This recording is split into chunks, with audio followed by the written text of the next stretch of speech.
Buenas tardes, hermanos, amigos. Gracias nuevamente por predicar el Evangelio, este mensaje glorioso que nos muestra las Escrituras. No hay mensaje como este mensaje del Evangelio. Es un tesoro que tiene cada creyente individual. Es un tesoro que Dios nos ha dado a la iglesia. Y cada uno de nosotros que hemos creído en Cristo tiene un tesoro. Y dice que lo tenemos en un vaso de barro.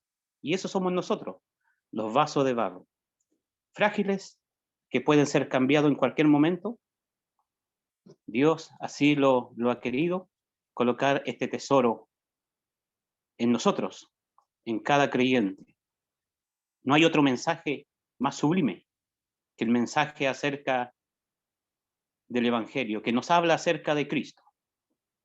Cristo es el centro, Cristo es el corazón del mensaje glorioso. Y para poder anunciar el Evangelio y compartir el Evangelio, quiero ir a un pasaje bíblico, porque el Evangelio está en la Biblia. El Evangelio se encuentra en la palabra de Dios. Pablo dice el Evangelio de Dios, anunciado por los profetas en las Santas Escrituras. Es decir, el Evangelio se encuentra en la palabra de Dios, en la Biblia. Y entonces Colosenses, capítulo 2, un texto muy conocido, capítulo 2, verso 14, donde dice que anulando el acta de los decretos que había contra nosotros, que nos era contraria, Cristo dice que la quita, la anula, clavándola en la cruz. Colosenses, sí, capítulo 2, verso 14. En el versículo 13, 2:13, dice que Dios nos ha dado vida, perdonándonos todos nuestros pecados en Cristo. En Él dice que nos perdonó todos nuestros pecados. Vida, tenemos vida. Es decir, tenemos comunión con Dios. Los colosenses tienen comunión con Dios, aquellos que han creído. Así también cada uno de nosotros, todo aquel que ha creído en Cristo, tiene vida eterna, tiene comunión con su Creador. Antes de tener vida, el hombre estaba muerto. Aquí mismo en Colosenses 2:13 dice, estando muerto, sin comunión con Dios, sin vida, pero llegó un momento que Dios nos ha dado vida. Tenemos una comunión con nuestro Dios y una esperanza viva. Cada uno de nosotros tiene una esperanza de ver a Dios en la persona de su Hijo. Hoy día no lo vemos, lo podemos oír cada vez que abrimos las Escrituras, escuchamos a Dios como detrás de una cortina, pero un día esta cortina se va a correr y le veremos a Él cara a cara. Veremos su rostro, veremos sus heridas, sus cicatrices en sus manos y sus pies, el precio que Él tuvo que pagar para que nosotros pudiéramos entrar a la presencia de Dios y vivir con Él para siempre, en la casa de nuestro Padre, donde Él fue a preparar lugar, porque dice que allí hay muchas moradas en la casa de Dios, y Él ha ido a preparar lugar para cada uno de los suyos, y Él dice que vendrá un día, se levantará de su trono y vendrá a buscarnos. Aquellos que hemos recibido vida, aquellos que hemos recibido el perdón de pecados. Y aquí dice, anulando el acta de los decretos. Anulando el acta. En los tiempos bíblicos, en los tiempos del apóstol Pablo, cuando un hombre era sentenciado a una cárcel, estaba ahí en la cárcel, y ahí se le colocaba en la puerta, se le colocaba la condena, el registro, ¿por qué estaba ahí? ¿Por qué estuvo allí? Entonces ahí tenía un registro, una factura, y eso viene siendo como el acta, el registro. Él estaba allí, ¿por qué? Por ejemplo, mató a una gallina, se robó una gallina, ¿verdad? Mató a la suegra. Y así hay una acta que está en contra de él. Y entonces, cuando había un decreto que tenía que pagar tantos años, tantos días, y cuando él terminaba de pagar, llegaba ese día, él salía libre, se le abría las puertas y salía, y él podía hacer con esta acta, con esta factura, podía romperla, si quería. Y ya había salido libre, él ya había pagado. También a veces puede ser un hijo, alguien que llegó a la cárcel, que llegó ahí a la celda, por algo, cometió algo, y entonces ahí está el acta. ¿Por qué? Está allí, y entonces el padre puede ir a pagar la deuda, a pagar esa factura, lo que él tiene que pagar allí, y entonces, cuando el padre paga, puede sale este hombre, este joven, y ahora el que rompe el acta, el que anula el acta es el padre. Pero primero hay que pagar. Si no se paga, no hay libertad. Entonces ahora el padre puede pagar. También hacían los amos con sus siervos, con algunos siervos que caían en la cárcel, pagaban la deuda, pagaban lo que había que pagar, el acta de los decretos. Así también cada uno de nosotros tiene un acta. Del momento que hemos nacido, cada ser humano que ha nacido en este mundo tiene un acta. Y ahí están todos, hay un registro de lo que hemos hecho. Cada uno de nosotros. Cada pecado está ahí en esta acta. Y debemos pagar. Debemos pagar. Usted tiene un acta, yo tengo un acta, y ahí salen cada pensamiento que hemos cometido, cada mala palabra, cada mal hecho, cada mala obra que hemos cometido está ahí, en esa acta, en esa factura, en ese registro. Hay un registro de deuda que tenemos. El pecado es una deuda. Pablo dice, la paga del pecado es muerte. Está decretado. Muerte eterna. Y ninguno de nosotros puede pagar. Somos débiles. Estamos encarcelados.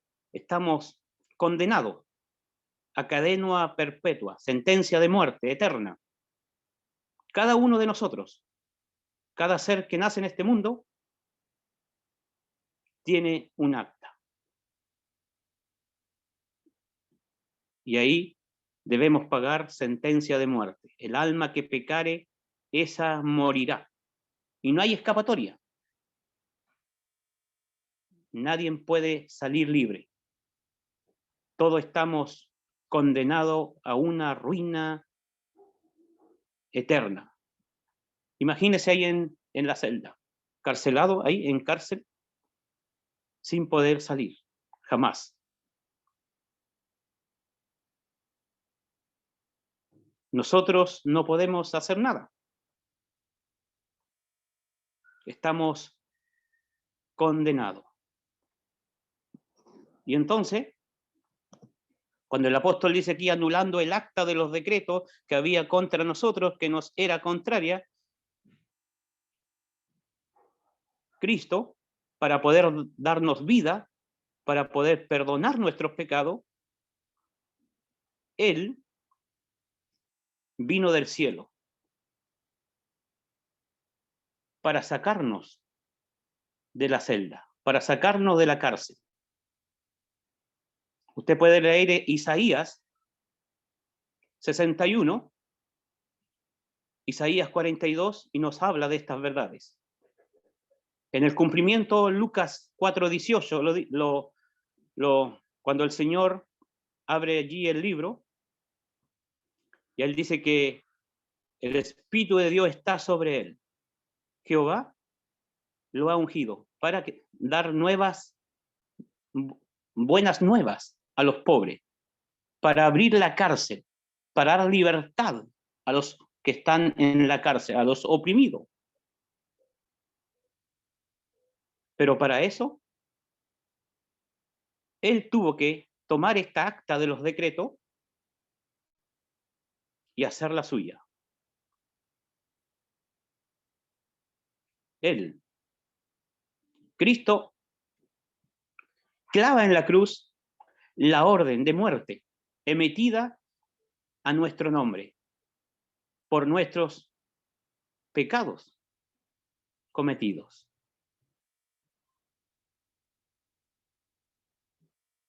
Cristo toma esta acta, la hace suya y él la paga con su muerte allí en la cruz. Porque a él se le imputaron nuestros pecados. Él tuvo que pagar eso, porque la paga es muerte. Nosotros debíamos morir. Usted debe morir, yo debo morir. Y para que Cristo nos diera la libertad,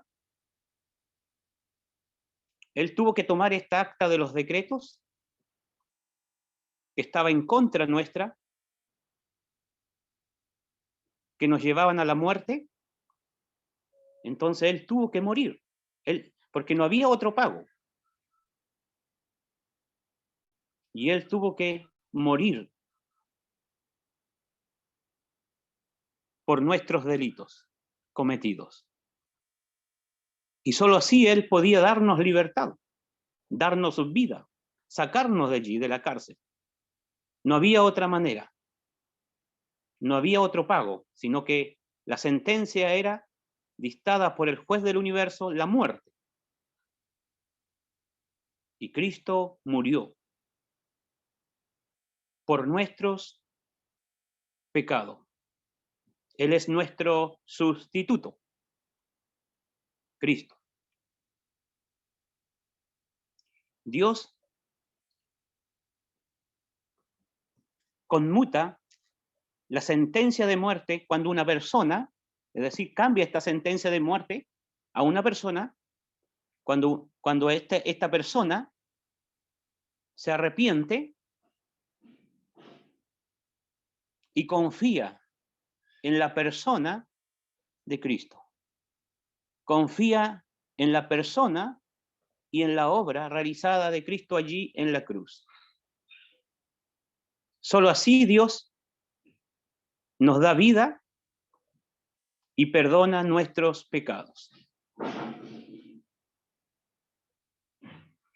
Cristo toma esto y la elimina, la anula, de esta manera, muriendo en la cruz. Y esa es la buena noticia para nosotros, que alguien pagó nuestra sentencia de muerte.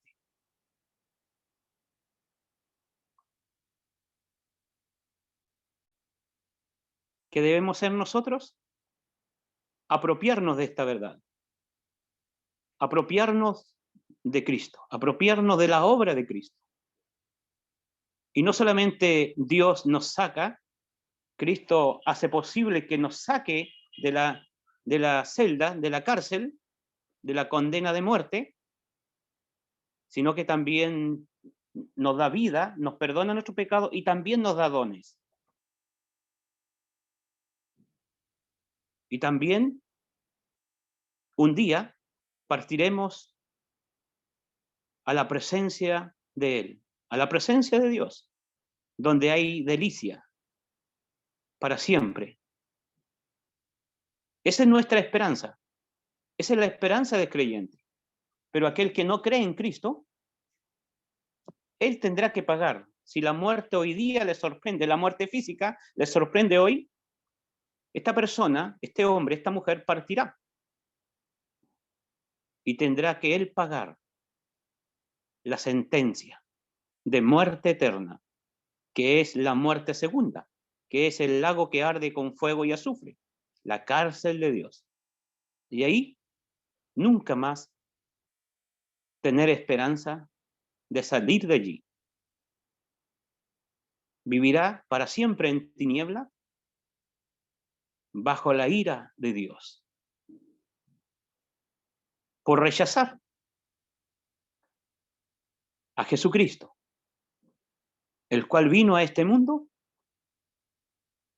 para abrir la puerta de la cárcel. Él, para abrir la puerta, tuvo que morir. Él fue el reo de muerte. Él toma nuestro lugar. Nosotros éramos los que estamos sentenciados a muerte, pero Él quiso venir a este mundo, tomar nuestro lugar. El Hijo de Dios se convirtió en el reo de muerte. Murió en la cruz. Y Él dijo, consumado es. La sentencia está pagada. Ahora el pecador puede salir libre. Y Él anuló el acta de los decretos que había contra nosotros, clavándole a la cruz. Así que hay libertad para todo aquel que acude a Cristo. Acude al Hijo de Dios. No es de otra forma, no es de otra manera. Dios dice, por gracia somos salvos por medio de la fe en nuestro Señor Jesucristo. Por la fe tenemos paz para con Dios, por medio de nuestro Señor Jesucristo. Somos justificados por su gracia, gratuitamente, por medio de la fe. La fe, la confianza en Cristo, la confianza total y única en Cristo y en su obra. El Hijo de Dios, que es el eterno Hijo de Dios, que es Dios manifestado en carne. Emmanuel, Dios con nosotros. Por eso su muerte tiene un valor incalculable. Por eso que su muerte puede pagar, puede anular el acta de los decretos.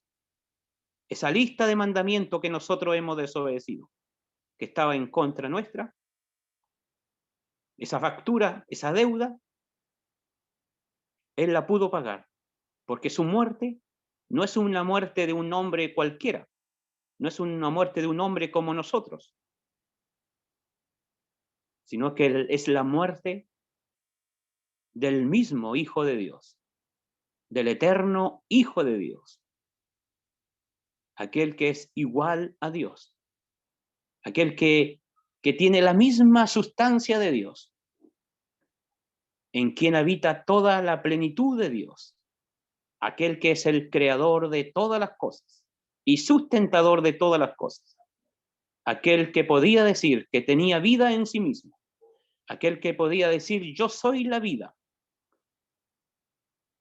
Ninguno de nosotros tiene vida propia, ninguno de nosotros puede dar su vida, porque la vida no nos pertenece. Solo Cristo puede decir tengo el poder de poner mi vida. Y Él puso su vida allí en la cruz para morir.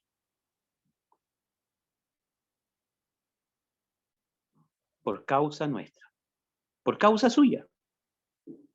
Aprópiese de la obra de Cristo, creyendo en Cristo, creyendo en Él, que Él es Dios, que Él es hombre, dos naturalezas en su ser, que Él fue a la cruz con un propósito, para pagar nuestra deuda, para pagar la deuda suya y la deuda mía. Y lo hizo cuando dijo, consumado es, y entrega su vida. Y así esa acta de los decretos que estaba en contra nuestra, se anuló, porque fue clavada en la cruz de Cristo. Cristo la anuló. Esta es buena noticia. Este es el Evangelio, que hay salvación para todo aquel que se aferra a Cristo. El que cree en el Hijo, dice el texto bíblico, tiene vida eterna y no irá a condenación. Pero el que no cree ya ha sido condenado.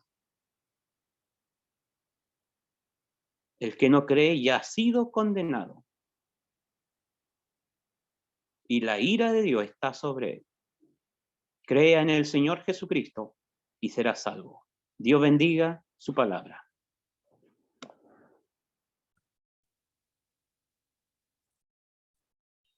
Muy buenas tardes, queridos hermanos, queridos amigos que nos acompañan en esta tarde lluviosa aquí en Concepción, con mucha lluvia.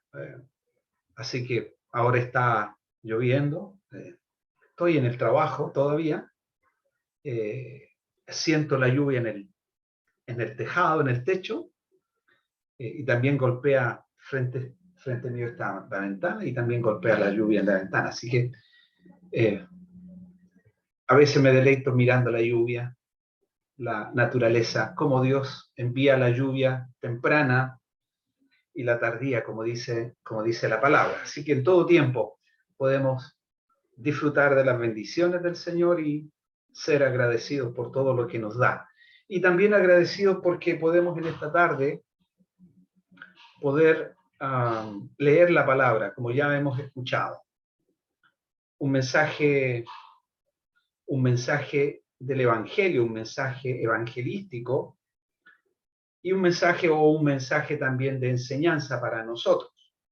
Así que para esta segunda parte vamos a seguir leyendo las Escrituras. Acompáñenme a leer en Juan el capítulo 11. Juan, el Evangelio, según Juan, el capítulo 11.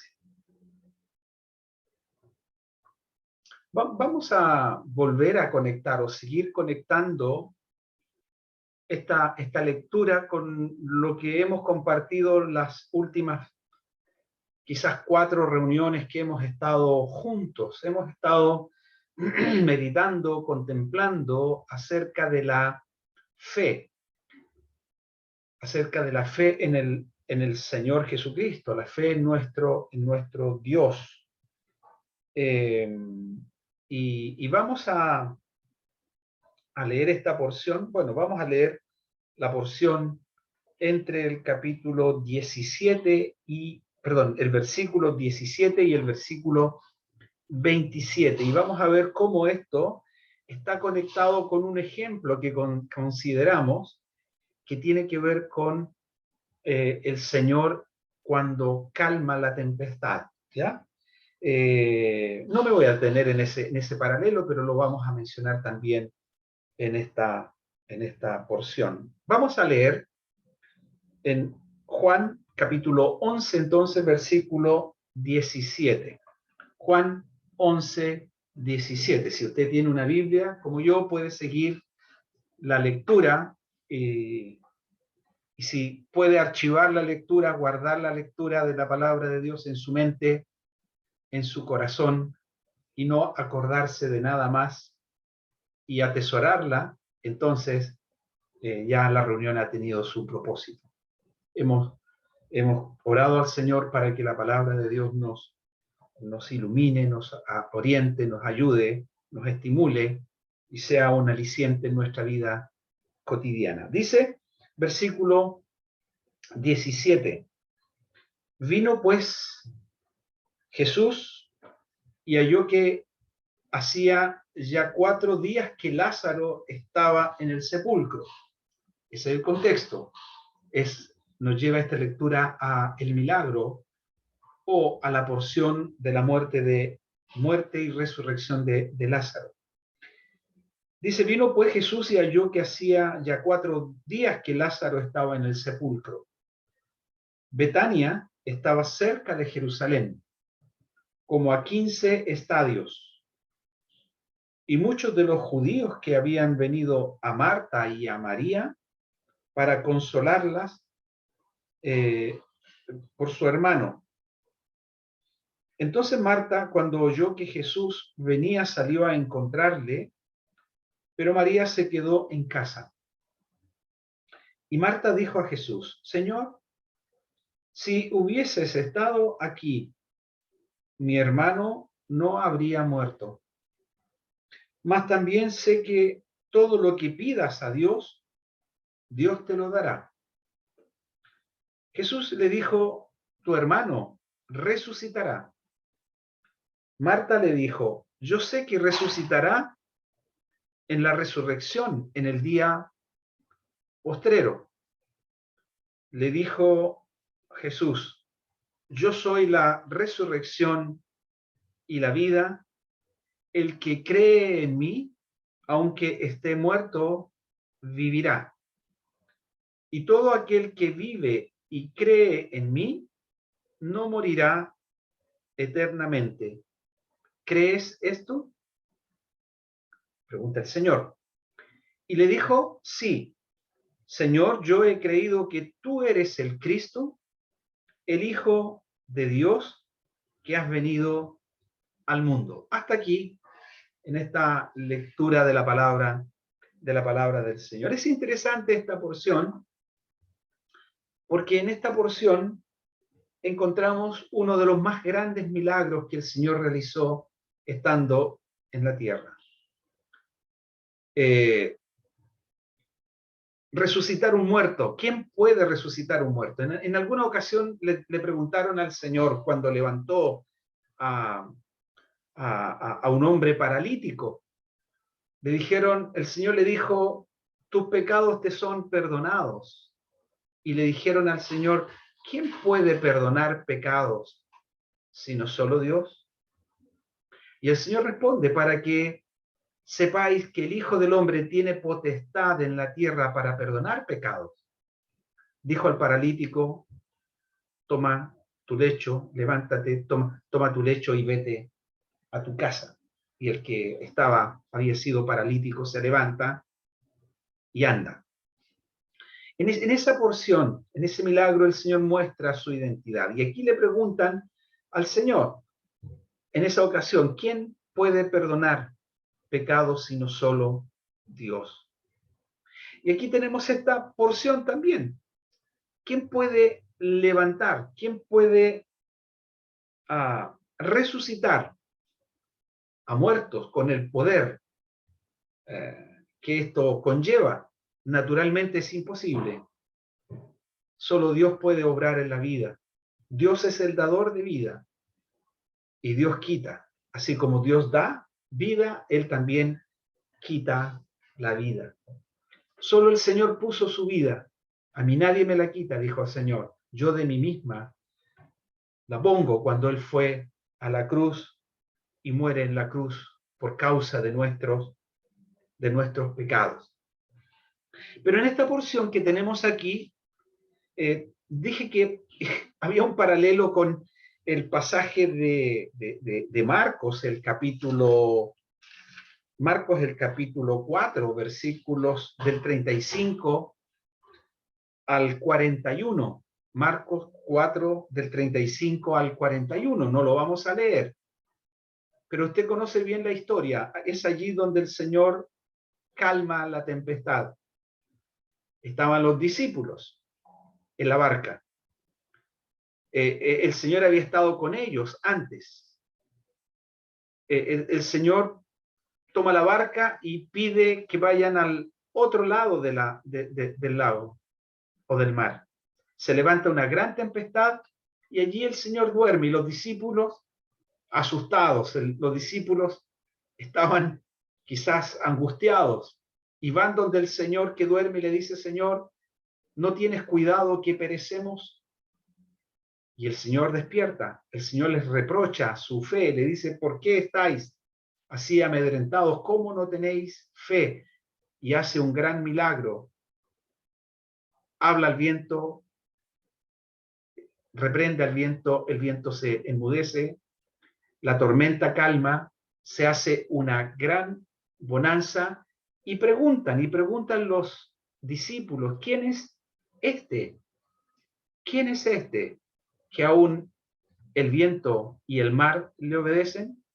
Entonces encontramos un común denominador en todos estos milagros, en todas estas acciones del Señor de manera sobrenatural, y que el Señor manifiesta y muestra su identidad. El Señor muestra su identidad.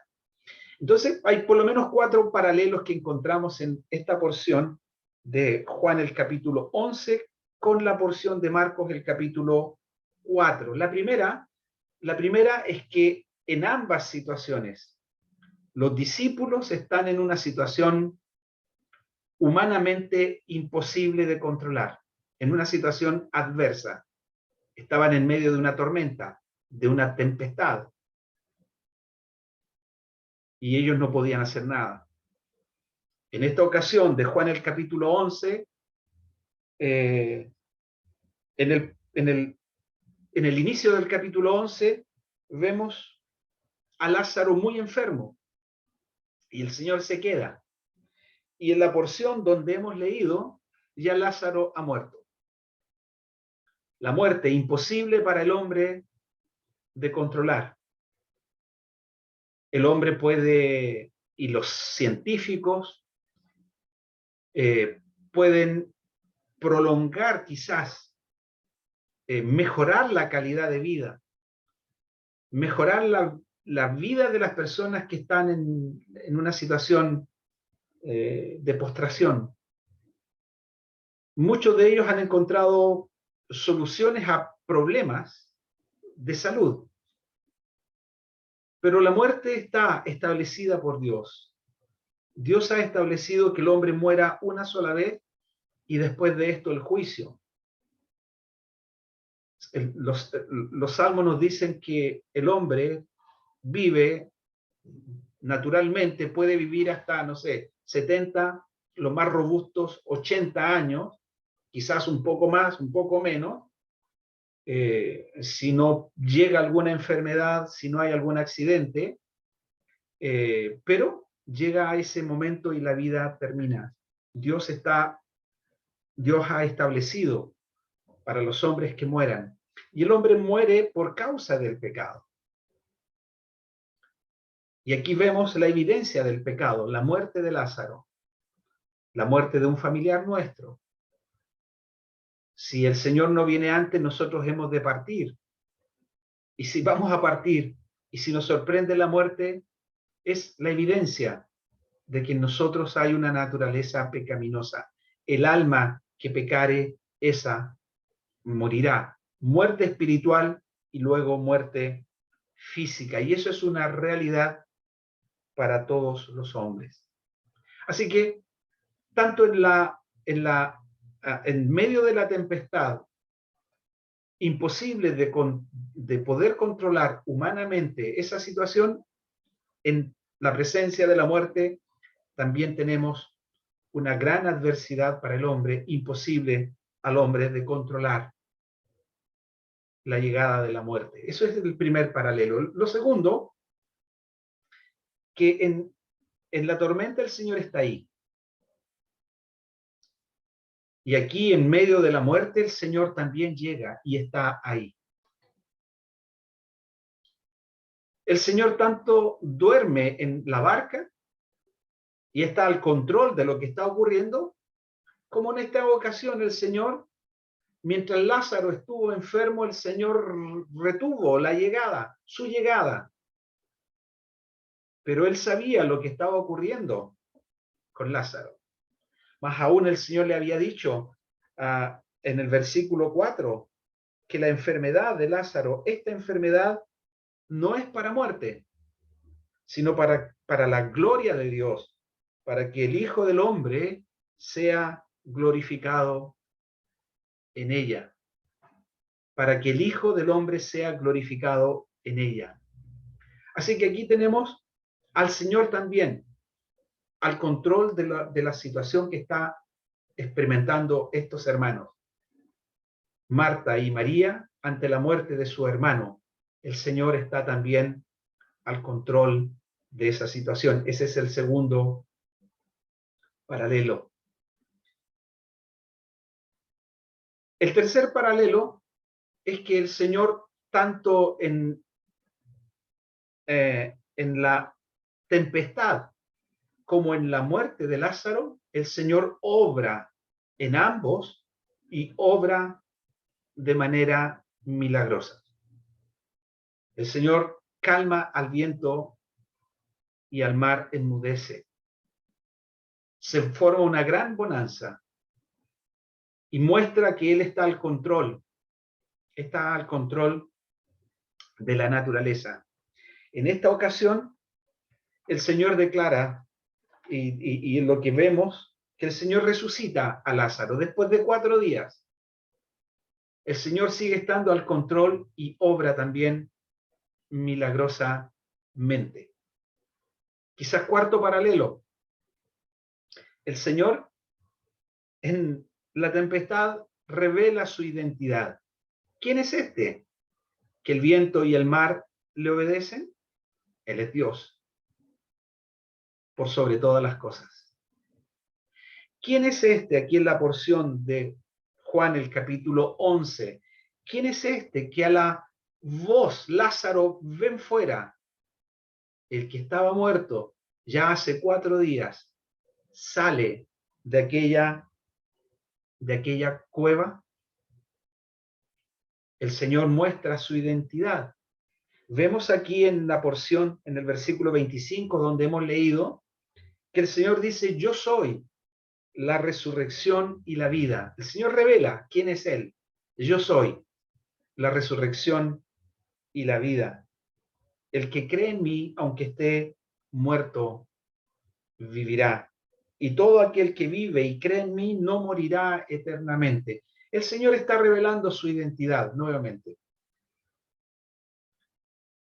Aquel que es el Hijo de María, aquel que es Jesús de Nazaret, aquel que es, como le llamaron, el hijo del carpintero, es aquel que también es el Hijo de Dios, de la misma naturaleza de Dios, de la misma esencia de Dios. Él es verdadero Dios y Él es verdadero hombre. Dios soberano y sublime, hombre perfecto, como dice también la palabra, aquel que es, siendo en forma de Dios, no estimó el ser igual a Dios como cosa que aferrarse, sino que se despojó a sí mismo, tomando forma de siervo, hecho semejante a los hombres, y estando en esta condición de hombre, se humilló a sí mismo, se humilló hasta la muerte y muerte de cruz. Verdadero Dios y verdadero hombre, y la razón por la cual Él se hace hombre es para ir a la cruz y dar su vida en rescate por mucho. Así que en estos pasajes encontramos que Jesús revela su identidad. Yo soy, dijo el Señor, yo soy.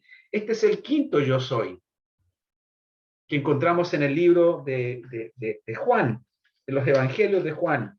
El quinto yo soy. El yo soy revelado en la antigüedad al pueblo de Israel. Moisés cuando sube al monte y le dice, bueno, voy a ir a los hijos de Israel y ellos me van a preguntar, ¿quién te ha enviado? ¿Qué debería yo decirles? Y Dios le dice, así dirás a los hijos de Israel, yo soy el que soy. Yo soy el gran Dios todopoderoso. Yo soy el Dios sublime que está por sobre todos. Aquel yo soy del Antiguo Testamento es el gran yo soy que está revelándose también a los discípulos en esta ocasión. Así que esta es la quinta vez que el Señor revela que Él es el gran yo soy. Él había dicho antes, yo soy el pan de vida. El que a mí viene nunca tendrá hambre y el que en mí cree no tendrá sed jamás. Luego dijo el Señor, yo soy la luz del mundo. El que me sigue no andará en tinieblas, sino que tendrá la luz de la vida. Luego el Señor continúa en el capítulo 10 diciendo: yo soy la puerta, el que por mí entrare será salvo. Entrará y saldrá y hallará pastos. En el versículo 11 dice: yo soy el buen pastor y el buen pastor su vida da por las ovejas. Cada vez que el Señor revela su identidad, muestra algo de sus propósitos en revelarse a los hombres. Y revela una gran verdad imposible para los hombres. Él es el buen pastor que daría su vida. Él es la puerta, el que por él entrare sería salvo. ¿Qué hombre podría decir esas cosas? Ninguno. ¿Qué hombre puede decir: yo soy la resurrección y la vida, el que cree en mí, aunque esté muerto, vivirá? Luego el Señor ha de decir a sus discípulos: yo soy el camino y la verdad y la vida. Nadie viene al Padre sino por mí. Solo Dios puede llevarnos al Padre. Solo el Señor puede llevarnos al Padre. Y finalmente, en el capítulo 15, Él dice: yo soy la vid verdadera y mi Padre es el labrador. 7 veces el Señor usa esta expresión para revelarnos su identidad. A Dios nadie le vio jamás. El unigénito Hijo que está en el seno del Padre, Él le ha dado a conocer. Así que tenemos ya 5 paralelos en estas 2 porciones. Y finalmente, que es lo que yo quiero ocupar en los últimos 8 minutos que quedan de la reunión, en la calma de la tempestad, el Señor revela y muestra la fe, o muestra la falta de fe de los discípulos. Y la palabra fe, y eso lo conectamos con Hebreos, el capítulo 11, la palabra fe que allí aparece es la palabra pistis, que tiene que ver con esa confianza plena en el Señor. Esa ausencia de duda. Cuando el Señor le dice: ¿por qué dudaste? Bueno, esa palabra pistis, confianza, esa fe poderosa en aquel que muestra su revelación, en aquel que muestra su identidad, en el Señor Jesús.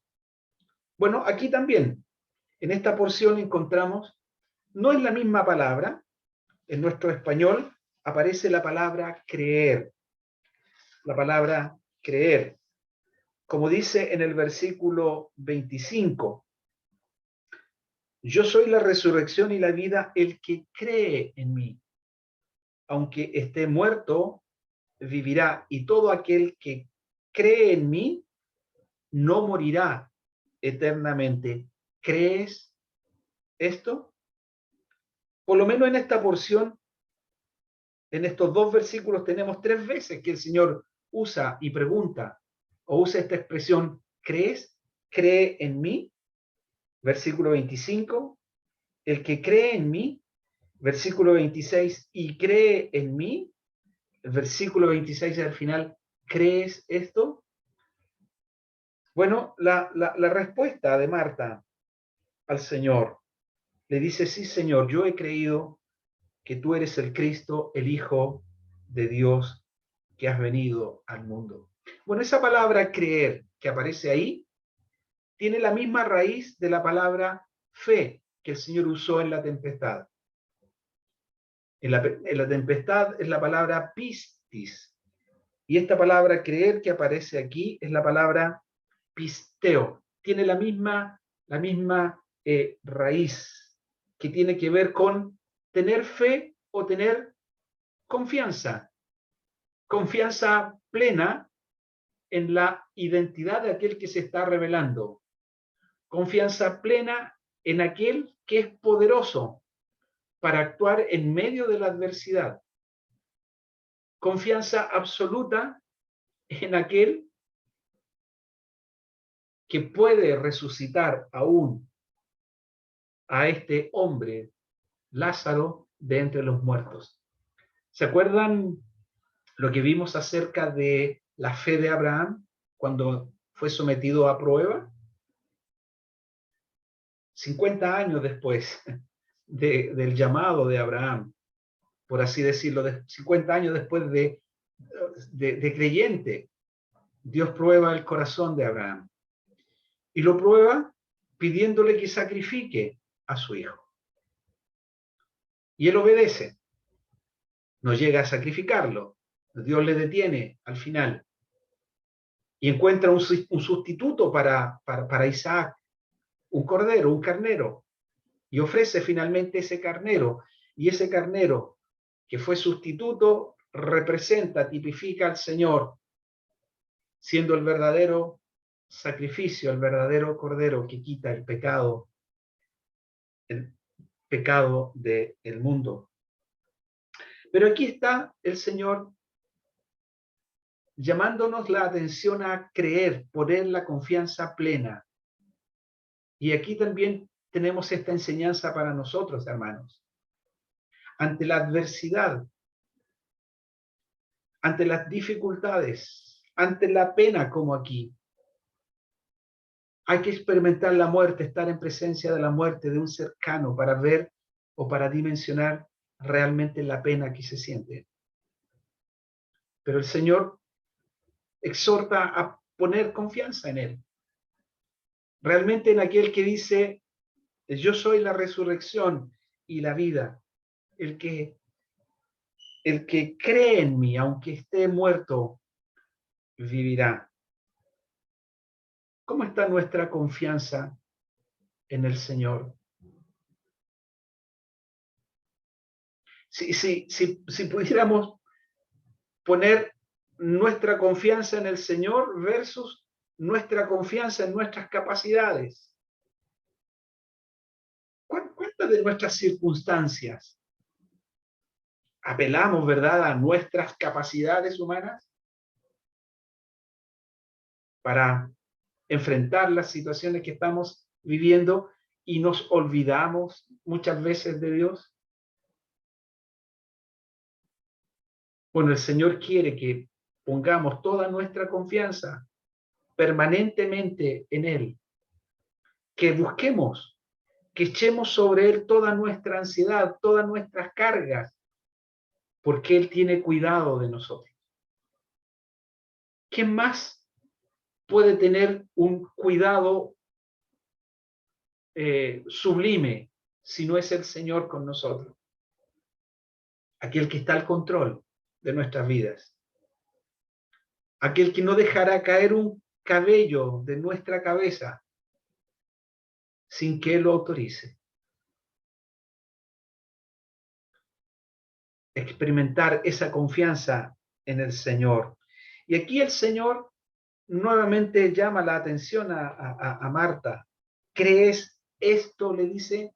Él ha revelado su identidad y ha hecho una gran declaración. Y le pregunta a Marta, Marta, ¿crees esto? Bueno, hermano, nosotros tenemos las escrituras. Nosotros tenemos las promesas. Fíjense que esta prueba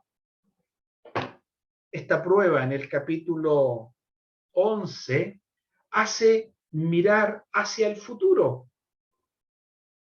El Señor dice, yo soy la resurrección y la vida. El que cree en mí, aunque esté muerto, vivirá. El que esté muerto, vivirá.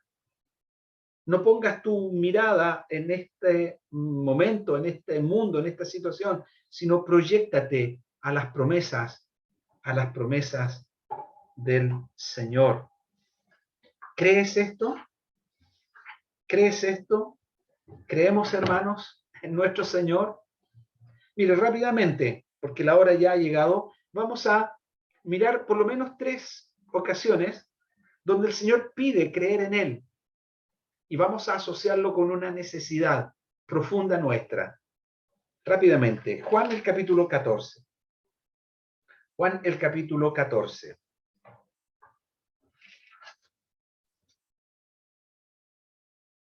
Allí está, en el capítulo 14, están los discípulos angustiados, tristes. El Señor se va de ellos. El Señor le ha dicho que Él va a la muerte, que ellos no le verían más, que ellos se escandalizarían, que ellos le abandonarían. Toda esta situación ponen a ellos en una situación de turbación, Están angustiados. Y saben, el Señor consuela la turbación de ellos. El Señor consuela los corazones de ellos en medio de la dificultad, en medio de la turbación, en medio de la desesperanza, en medio quizás de no saber qué ha de pasar con ellos hacia el futuro. Habían estado 3 años más o menos con el Señor. Y el Señor le dice, no se turbe vuestro corazón. ¿Creéis en Dios? Creed también en mí. Es la misma palabra pisteo que aparece allá en Juan el capítulo 11. ¿Creéis en Dios? Creed también en mí. No estén turbados, no estén en desesperanza, no estén angustiados. Si ustedes creen en Dios, crean también en mí. Y lo que hace el Señor los lleva hacia el frente, hacia adelante, los proyecta hacia la casa del Padre. En la casa de mi Padre muchas moradas hay, si así no fuere, yo lo hubiera dicho, voy pues a preparar lugar para vosotros. Y si me fuere y os preparare lugar, vendré otra vez y os tomaré a mí mismo, para que donde yo estoy, vosotros también estéis. ¿Creéis en Dios? Creed también en mí. Voy a preparar un lugar para que estemos juntos, dijo el Señor. Para que donde yo estoy, vosotros también estéis. No estén turbados. Voy a preparar un lugar para ustedes. Y esto los proyecta más allá de esta situación momentánea de vida que están enfrentando. Juan el capítulo 9. Juan el capítulo 9. Allí hay otra necesidad.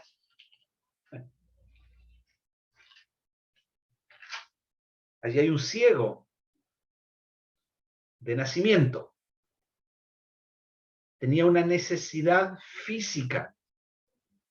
Pero también el Señor le revela que él tiene una necesidad del alma. Y el Señor obra en él milagrosamente. Y el Señor se revela en él y muestra en él su identidad. Que Él es el Señor Dios Todopoderoso, que está aún al control de algo imposible para los hombres, devolverle la vista a uno que está ciego. Pero allí en el versículo 35, el Señor ha obrado milagrosamente, le expulsan los religiosos de la sinagoga, lo han interrogado, y el Señor comienza a revelarse en la vida de él. Dice el versículo 35, yo Jesús que le habían expulsado, y hallándole le dijo, ¿crees tú en el Hijo de Dios? ¿Crees tú en el Hijo de Dios? Respondiendo él y dijo, ¿quién es Señor para que crea en él? Le dijo Jesús, pues le has visto, y el que habla contigo, él es. Y él dijo, creo, Señor, y le adoró. Aquí tenemos otra necesidad. Había una necesidad física, pero también había una necesidad del alma. Había una necesidad física y había una necesidad de revelación del Dios Todopoderoso. Y aquí está el Señor preguntándole y diciéndole, ¿crees? Ahí está la misma palabra, pisteo. ¿Crees tú en el Hijo de Dios? ¿Tienes tu plena confianza en mí? ¿Tienes tu confianza de que es posible resolver tu problema sabiendo que yo soy el Dios Todopoderoso. Hermanos, y es así. Este ejemplo nos lleva a poner nuestra confianza en aquel que es suficiente para tomarnos y llevarnos y hacernos avanzar. En aquel que un día se reveló en nuestras vidas, que conoce nuestro interior, que conoce nuestras necesidades, tanto físicas como espirituales, tanto materiales como espirituales. Él no está ajeno. Y el Señor quiere que vayamos a Él. El Señor quiere que pongamos nuestra confianza en Él. El Señor quiere que creamos en Él. ¿Crees? Le dijo a Marta, ¿crees esto? Y a este hombre le dice, ¿crees en el Hijo de Dios? Pues le has visto, le dijo el Señor. Y el que habla contigo, Él es. Esa es una tremenda revelación que encontramos aquí. Y cuando este hombre ve y entiende y comprende que es el Señor, el Dios Todopoderoso, el Mesías, el Hijo de Dios, cae postrado a sus pies. Y es lo que el Señor quiere de nosotros. Revelarse en nuestras vidas, que podamos aumentar nuestra fe, para que también nuestra fe en su identidad, nuestra fe en su poder, nuestra fe en lo que Él es capaz de hacer en nuestra vida, también para que nosotros podamos caer postrados delante de Él en adoración. Finalmente, Juan, el capítulo 20, y con esto vamos a terminar. Juan, el capítulo 20.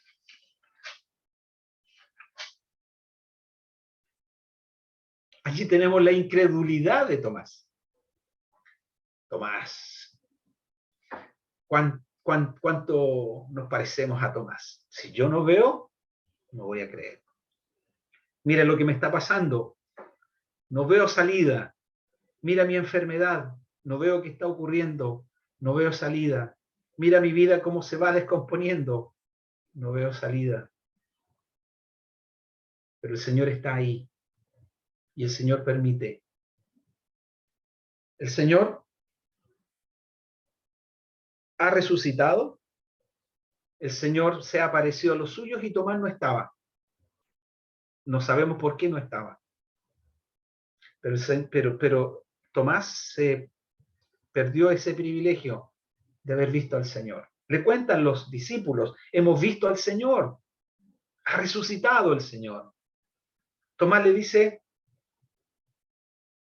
si yo no le veo, si yo no meto mi dedo en su mano y no meto mi mano en su costado, entonces no voy a creer. El Señor se aparece. 8 días después, dice el versículo 26. 8 días después estaban otra vez sus discípulos dentro y con ellos Tomás.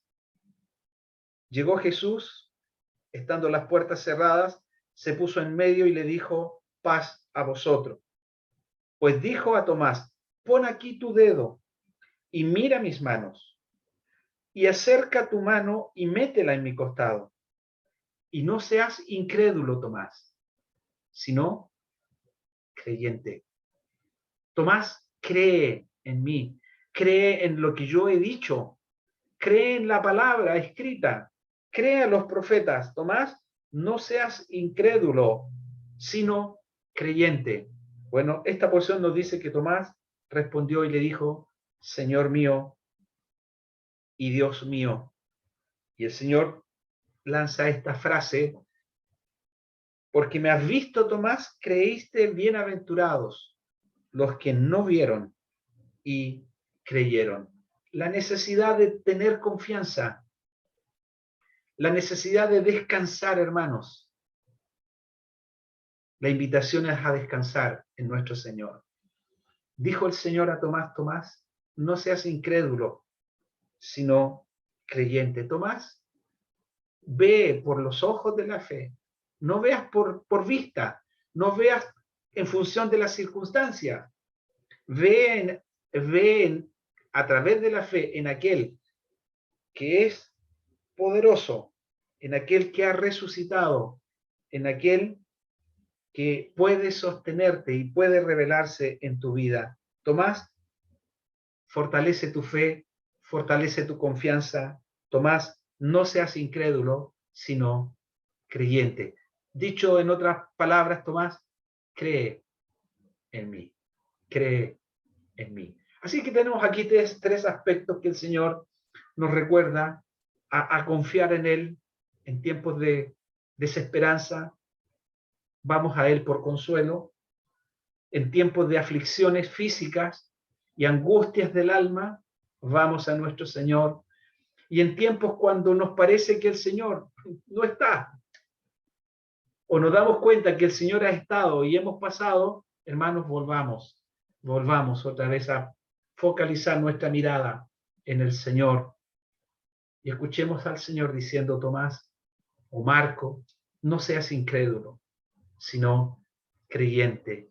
Creen en mí, en mi identidad. Soy el Dios Todopoderoso. Soy el Señor que controla el universo. Soy aquel que te sostiene cada día y ha prometido estar contigo en todas circunstancias. Pon en mí tu confianza.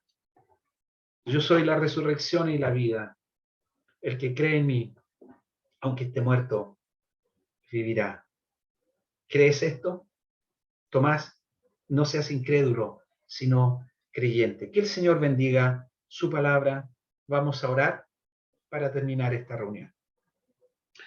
Nuestro Dios y Padre bendito, gracias por tu palabra doblemente leída y presentada.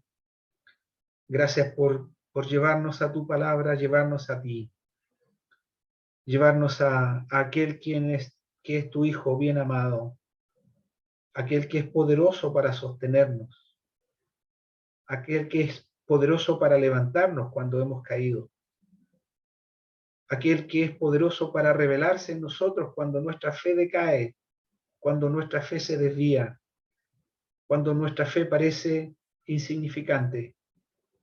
Él nos recuerda que Él es el gran yo soy. Yo soy el que estuve muerto y vivo. He aquí que vivo por los siglos de los siglos. Yo soy el que está cerca de todos aquellos que me invocan. Yo soy aquel que está ahí para sostenernos en el camino, para levantarnos y para hacernos avanzar. Nuestro Dios, gracias por tu palabra nuevamente, por llevarnos al Señor y que tu palabra sea un aliciente en nuestras vidas. Bendice a cada uno de los hermanos, bendice a los amigos, bendice tu palabra en nuestras vidas, bendice nuestra familia.